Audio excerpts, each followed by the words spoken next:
అరే తొమ్మురా ఏంద్రా నిదానంగా తవ్వుతున్నావు తోతున్నా ఇంకా మొత్తం రాళ్ళే పారే పొద్దుగానే తింటి కదా బండలు తింటి బువ్వ ఇలా మొత్తం రాళ్ళే ఉన్నాయి. ఎక్కడిది భూమి నాకు తెలియదు. అమ్మాయి భూమిలో పట్టుకొచ్చి నన్ను తొమ్ము ఆడొస్తే ఇళ్ళనే పడేసి తొక్కుతాను నన్ను. ఎవడాడు వచ్చేది భూమాడు ఇంకోడు మన దగ్గరకు వచ్చేది వాడరా వస్తే మన చేతిలో గాజులు తోడుకున్నావు వాడు బెదిరిస్తే బెదరడానికి నువ్వు నేను నాకు నీకేంద్ర భయం. నువ్వు అయితే ఆడొస్తే పెద్ద పంచాయతీ అవుతాడు.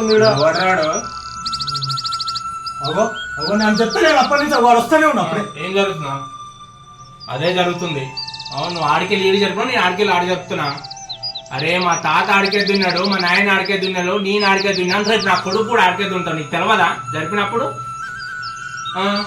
ఏం చేస్తున్నా తోముతున్నాడు రా భయ్ కరెక్టే దుంతున్నావు.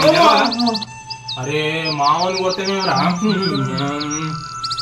ఇంకోసారి కొట్టామంటే బాగుండదు. తెలియదా భయ్? నేను చెప్తే పాడు పని చేస్తాను. నీకేంద్రా భయ్ జరిపినప్పుడు తెలియదా నీకు? పెద్ద మనుషులా? పెద్ద మనుషులో చెప్పుకోపో ఏదంటే చూసుకుందాం. అరే నువ్వు భయపడకరా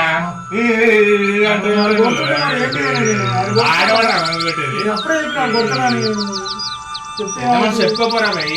నువ్వు 10,000 పెడతా నేను 20,000 పెడతా. పెద్ద మనుషులు కూడా రా పెద్ద మనుషుల గోళ్ళిద్దంగా పొద్దుకే నా కాడికి వచ్చి తాగుతారు పందులు అయినట్టు. నాకు తెలియదా పెద్ద మనుషుల గురించి? కాగితాలు నా దగ్గర కూడా ఉన్నాయి కాగితాలు. సరే పో నువ్వు 20,000 పెడతా 30,000 పెడతారా భయ్ ఏమంటారా? అంతే అంతే పోదా